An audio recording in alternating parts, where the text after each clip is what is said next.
Pameyam ngasi si tang kunipan Mars ki kunipan ing kumja lisingani kunmanga irai numit bobon baruni nungan ba numit ni ayuk ki pung taruk ka minit tare nipan tare akoi kumja janaba thorang jare ngarang ngasi hujiki laisang da lehori ba singsi akoi gi lai committee gi koi chilinau sing ngakani makoi na mayang sing ni ega koi losin khamjanna na ba kel thunggi ti pham thokpa kaidoba na sing bagi wari watai sadna leiri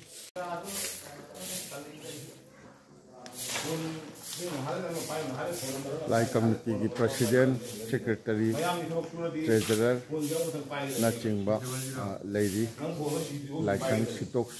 chamthok na ba kaidong na ba adagi amor akai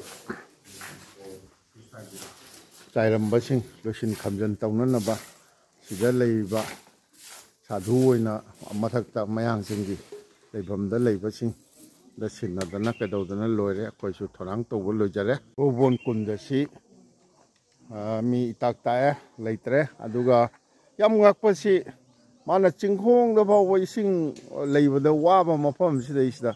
magi nature mahausa lairem bi tawje ching foot lising ahum kaklaga Chingdon sida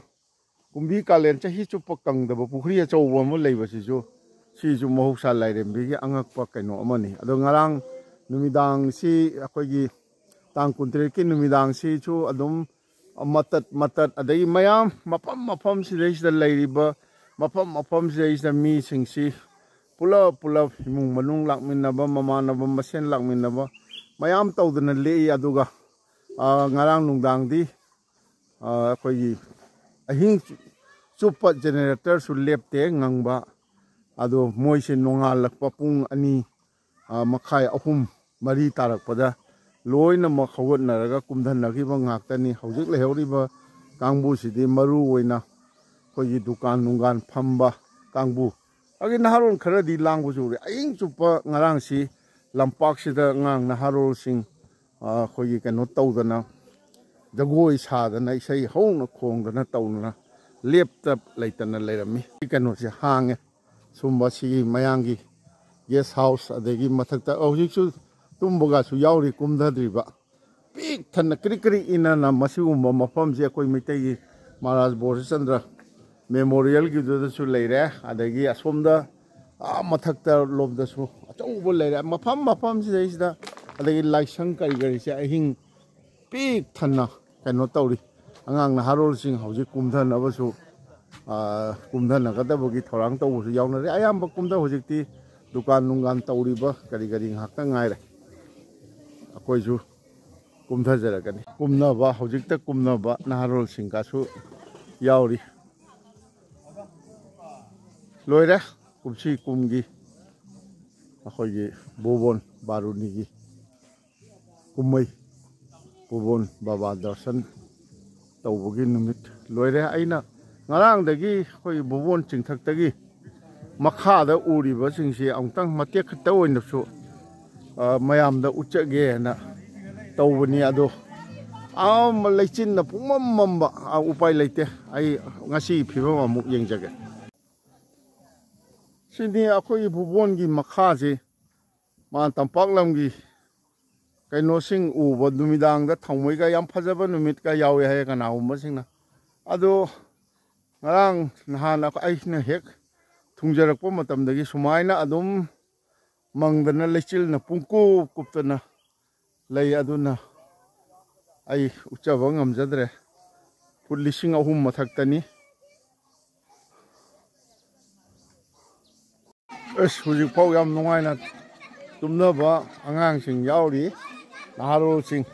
ngarang isai noing chupa khongai dana jagoi sadana tawba kangbu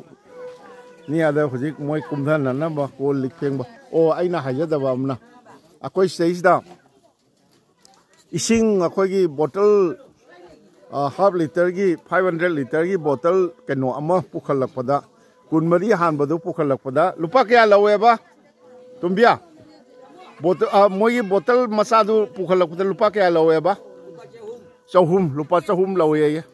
ke samada aduna कोई इसिंग सिंग सी कनो Tawi ngarang भाउदी बोतल ला कुंथ्रा योनबा अदई खरा थेंगदरक कुन योनबा हौजी अयुक्तदी 10 दा ओरसो माना अमुक हन्न पुबदु वागदबनिना तौरी सुमाइन तौदना अदगी खेचरी कनोदा केसरी प्लेटा लुपा हुंफु तौदना तौरी चाकसी चाक चाबदा लुपा चनी अखोई मथेलदी निरामिसनी हवाई इरोनबा अंगौबा ngौथों ना चिंगबा खरा अचार ना चिंगबा तौरगा लुपा चनी अदुमाइन तौदना लौनखी कोई हुजी कोई पार्टी थोले अखोई सिगी अंगम्बसी सिदा खिजिक्तंग उबवानी याम ngambajani आई उचगे आइदि सिगी दुकान से आइदि मैतई ना फंबने ले मैतई ना तीन सिदे रियांग कांगबुनी ना आप लोग रियांग है ना अच्छा हमने तो सोचा आप लोग वो है वो मणिपुरी है बोल के कल नहीं आया हाँ लोकल जो आइना कारक पदा कोई रियांग की खुन्नमा आप लोग भी हिंदू है ना हाँ आप लोग को बारे में वो पूछा मेरे को कोई दोस्त ने आप लोग हिंदू है ना क्या ऐसा करके रियांग नी आई मैतई ने ना चुम आइना उतबनी हाँ अच्छा अच्छा वो देखना क्या क्या सब लोग हम लोग ही करते हैं अच्छा कितना बिका अब की बार भुवन में ज्यादा नहीं बिका नहीं अभी पानी कल कितना में बिका था 20 करके अरे उधर में वो लोग 30 रुपया करके बिका था बहुत लोग बोला उधर सब लोग हाँ 20 रुपीस करके बेच रहा है तुम अच्छा 20 रुपये काफी है हाँ अच्छा ओ हमने मणिपुर तो कन्नू कर ले मिनसा ये भी मिलता था मालूम नहीं था ये राइस बियर का सीधा फंगमी तौर से आई मैतई ने आई चंगदबनी सी हौजिक लोइनमक पोचै योमनदना लाई कमिटी की कांगबुसु पोचै योमनदना तौरे अखोई थोमिनगदबा नहान जिगी आइगा प्रोजेक्ट अमसुंग ड्राइवर अजो अखोइसु थोकदौगी कनो तौजरे ओजा बाबा खुदौता हारमो थैंक यू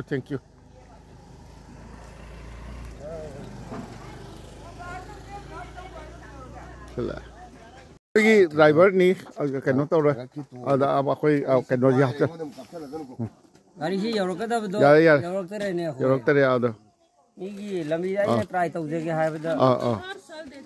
चलसे पुंग 6 मखाई चप चाना तारे ngasi tang 19 gi अखोई कावा हौजरे बाय बाय कना नु तावा दबा खोई आइगा सुची वाइस प्रेसिडेंट नि लाई कमिटी की कोई कामिनबा हौरे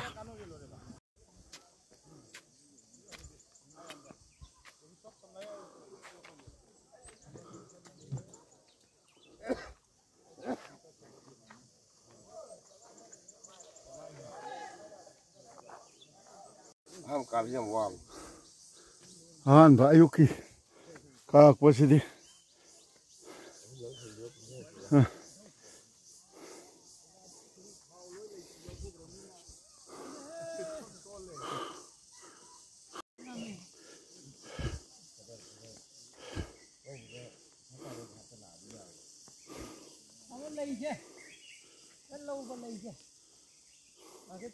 नागेश्वर है बा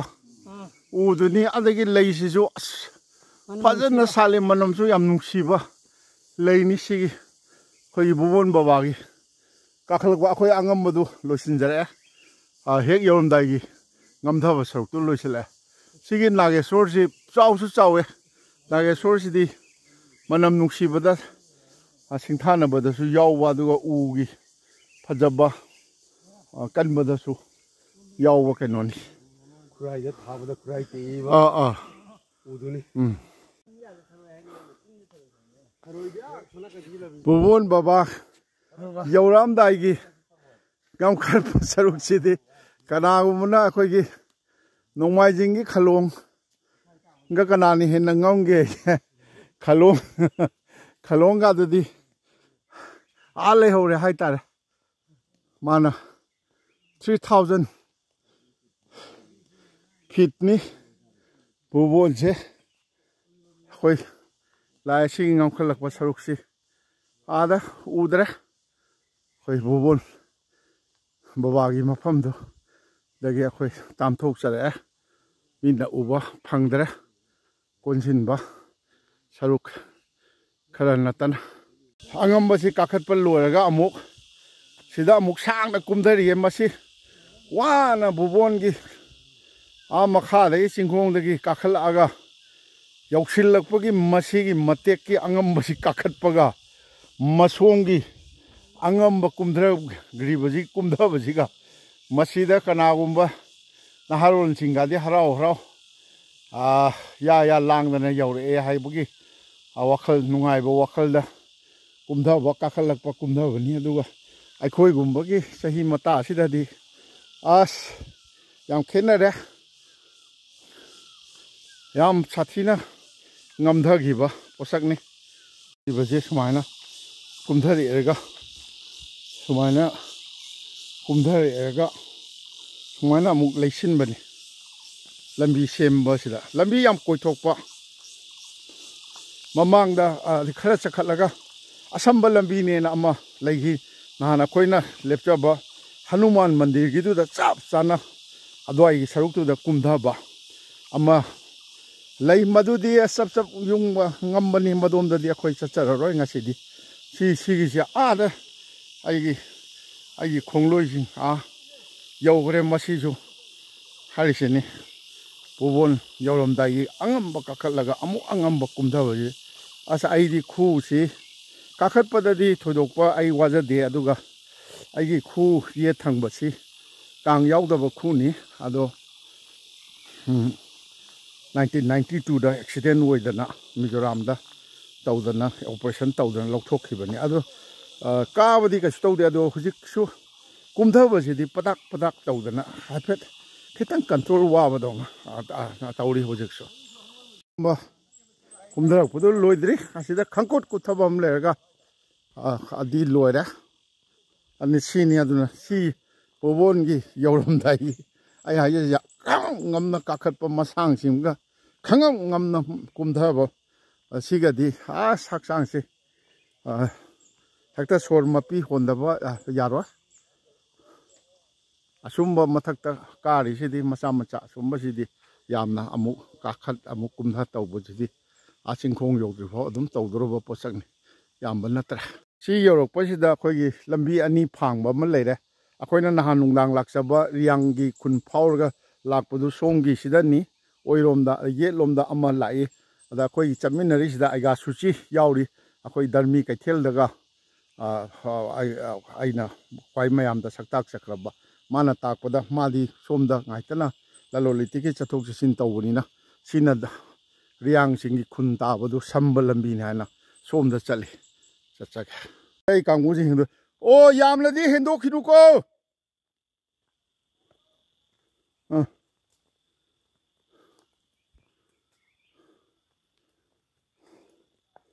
o mate khitang si chamjin ba sani mai tubot ko thokpadu tubot chamjin lakpani khoi kangbu amu ure suman tawdana khala amuk kumdaba amuk kakhatpa tawraga kaino tawba nate sangba hujiki bubon yoromdai gi acted to sangna kumdhabi sangna kakhatpi dumadi adumbadi leitre tamna adum chatlaga koina nahan gari khamam mafam du bhauni koi chadoise chaliba mi ja koi di tariya chubur kaino gari do na mi kayam tonga kana tharam doi de thadaram doino khongno lawan thanam doino ju khangjade ai budi ngasi budi namdana yaurani tare na moina namdana pubirakpani ngasi na ai yaude yadre ai haijarani maru oina aina bobon mathakta leibagi wabana tumdabagi nahan nimidang ahan mathungam nimidang dudi mi mayam lakpa kari do sum ngaidana macet lakpada aina group family gumba lakpa ngai pung ani makhai tare aduga adum pung mari makhai da adum hogatlaga thorang tawre dum tumdaba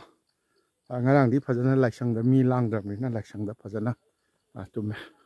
ga du kem sang ngam ge na yam de ba sida su angam bom lei ka khlai si su ngami he ga na di khijik ta ni ha adum ka khali masigi lambi si di nauna sarkar na gari chatpa yana ba semba du ni leiba kuirak tri ba hana di khong lambi masa oina thang leiramba aina 2006 ta ahanba kajaba matam du fawba masi leiba natri kari ne khunnak sila ma ne nupa masa sanchen baga thole riyangi khundo aina ngasi somda khongna lakpada nungai jarisina satpada riyang khun phawgadoba adogini natradi khongna pura sakada wor dia somgi haina ngarang uchaba moti nagor rom side kiduna khara su samba mawongi masina yang koithok bajani lambi si sabchana haiba kanam hangde khangde kilometer 3 kumba sang bohram tai mana khongna chatpada asamba lambi da kilometer ama makhai da lakadaba lambi du moina koithokna gari lambi semakpada yam sangna semba jani sama so sanchen malai kun naksala mana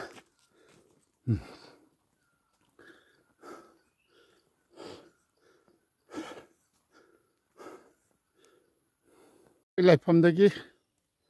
kilometer ama khara helamudong malik kanoda pung taruk khara hele khongna yam tapna satpat nate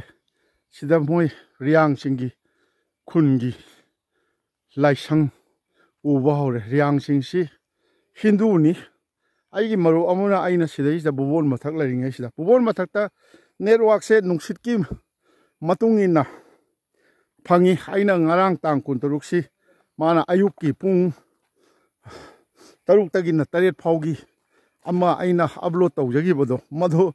pung taret makhai nipana adai lagi upload tawjabaduna nungdang du da loyak pani ada hoyi network se phangdaba ado kano yorakpagi khudamni riyangi khun yokselakpagi riyang punji harga khangna mane somda leiba singse sigi laisang sida hindugi shiva parvati adagi ganesha kartik na chingba tawraga akhoi lai achouba ma theli se akhoi puja tawbagi khungi mina laaga puja nuja tawbagi kanisu theli ago sangi mawong de sini koi riang punji gi nuksiba wari lei moiji wari aina han ba riang sing thengnabugi wari se aina akhoi gi Mizoram PWD dagi National Hydroelectric Power Corporation gi investigation project tali chodi project aiba ngasi Mizoram gi baira bi edu da lakpa sida akhoi gi mies ki da akhoi gi som phisu phijam ba wasilam sipagi riang macha ma yawi aina noi khundi kyam lape na madu asam gi manung da oitai kun maming ga di khangdre moi gi khundu da koi aina saladi yawnge na pathani aina ai gi maru Haryana macham ga ibani chali khun gi do hek changba tawboga ngaktang lepi on taro hojiki mi du na yum amada changki kari kari hairu bono khangde adai khundagi nupa ama tholaga kari no lawi madu mana lauri budui maram chi sumai tawna akoi gi khunji dai sida kano lakpani khoi gi mithung gas lai haibana chingba tawbujani aduga akhoi ga chaminariba khoi gi marum opangsi dugi mayum yorkanda akhoi ji phan kano chokri amana hana thal lerami amana kadai lorob no chokri ni thadana phame adai ni nga lerga khungi hanu hana pakhang leisabi mayam akhoi tunglomda makhut tungbun nabadongna tawreraga akhoi gi maru luktharaga pareng sana lakpai wani amamam ama lak ani lak sum pareng oina laga akhoi gi imangda yu गी बोतल मचा अचौब खिजिक लोइना you बोतल कुंथ्रा निफु हाइतारे मोय खुंदुगी अदु तौरगा खरा अदा आइगी पथानिया दुदे आइना थवोइना हाइदोक तरबा सी अखोइगी Reang पुंजीनी बोबोनगी चिंथक्ता अखोइ nghaktang lepaga wari watai sanaba tawjage ado ai na saliba chaminariba do mai maming do kawre ningching dire kuiman gidana ado mana ai pushing kano tawyu moina ilakpada athengdang thengbiu thakpiru no hai tawe loina hello sumai taw kumnana pakangpuni adu mai tawdana ama ai chaminaba imanaba dudi tu dana tawhiba thawdo ama leisi riyangi yam akoina ahanba 2021 da chal yum phajaboga su leirabo kanu taw si riyang singi kaino ni moi amtang wari sanada da sakhang mai khang na ba sai da lepi mala ga